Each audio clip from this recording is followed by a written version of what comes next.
Okay, I'm going to start by asking, have any of you ever thought about working out without breathing? Probably not. It's not really a popular idea, but I literally did that for 4 years on the high school swim team.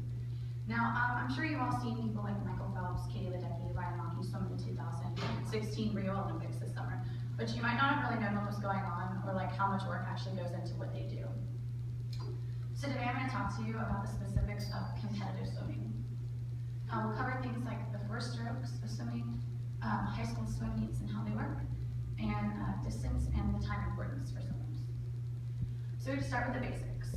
According to enjoyswimming.com, freestyle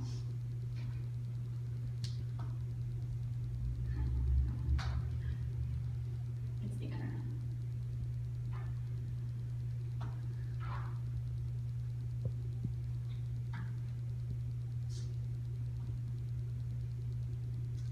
Alright, so freestyle, and the definition of that from enjoyswimming.com is alternating arm movements with a flutter kick. Your feet go like this.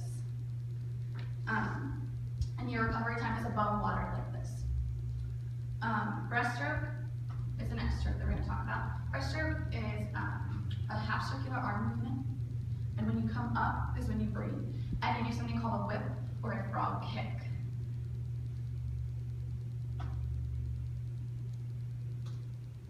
The next stroke that we're going to talk about is the butterfly stroke. This is Michael Phelps' best stroke. You have symmetrical arms coming out of the water. They look like this. And every time you come out of the water, you take a breath, and you do something called a dolphin kick, where your legs literally look like this. The next stroke that we're going to talk about is basically the opposite of freestyle, and it's called backstroke. And you're on your back, and your arms are also alternating, and you do a flutter kick. Alright, so now we're going to talk a little bit about how meets work for high school swimmers. This is an actual heat sheet from my senior night of swimming. High school meets alternate between boys and girls events. They start with girls events, they start with relays, and end with relays. Relays are when 4 swimmers swim one event together. Each person takes a turn. So just a few examples of events that happen in meets like this are the girls' 200 medley relay, which is where each person does 2 laps. Each person does a different stroke. The order is backstroke, breaststroke, butterfly, and freestyle. I normally swim freestyle. Another event that I like to talk about is the 500-yard freestyle. That is an individual event where you swim 20 laps by yourself in the pool. My best time on that was 7 minutes and 10 seconds. My personal favorite is the 50-yard freestyle. It's just down and back. But all events, there are 24 events in each meet. All events start with take your mark and then a buzzer to let the swimmers know when to jump in the water. And you have to literally stay on that block for as long as they want you to stay on that block, as still as possible. All right, and this is actually the pool that Kentucky State Swimming is held in. It's Louisville University. So we're going to talk a little bit about the distances and importance of time to swimmers. Pools for high school swimmers are traditionally 25 meters long. And the goal of swimming is to be fast. So there are a couple ways to achieve this. One way is a speed suit, and I brought mine in today to show you. It looks really small, and that's because it is. They suggest that you get 4 sizes smaller than your traditional swimsuit size. It takes you about 20 minutes or longer to get inside of one.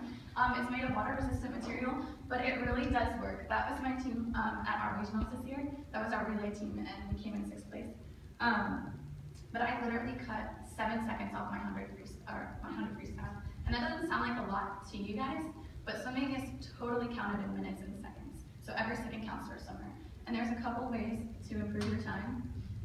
Here's a few of them. Streamlining is something that you do when you start off the block or come out of a flip turn. Your body goes like this, and you dolphin kick. And it's just to help improve your resistance underneath of the water. Flip turns are when you're switching from one lap to the other. You, instead of like turning around entirely in the pool, you do a flip turn, and it helps improve your time. And also finishing strong. Travelers today can attest to this because in 2012, Michael Phelps took silver instead of gold for gliding into the wall instead of finishing strong. So you could take gold instead of silver if you finish strong.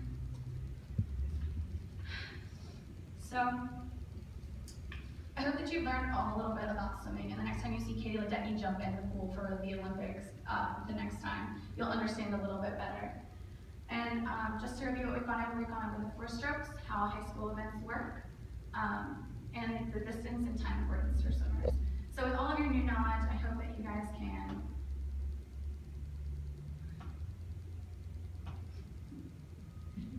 take your mark.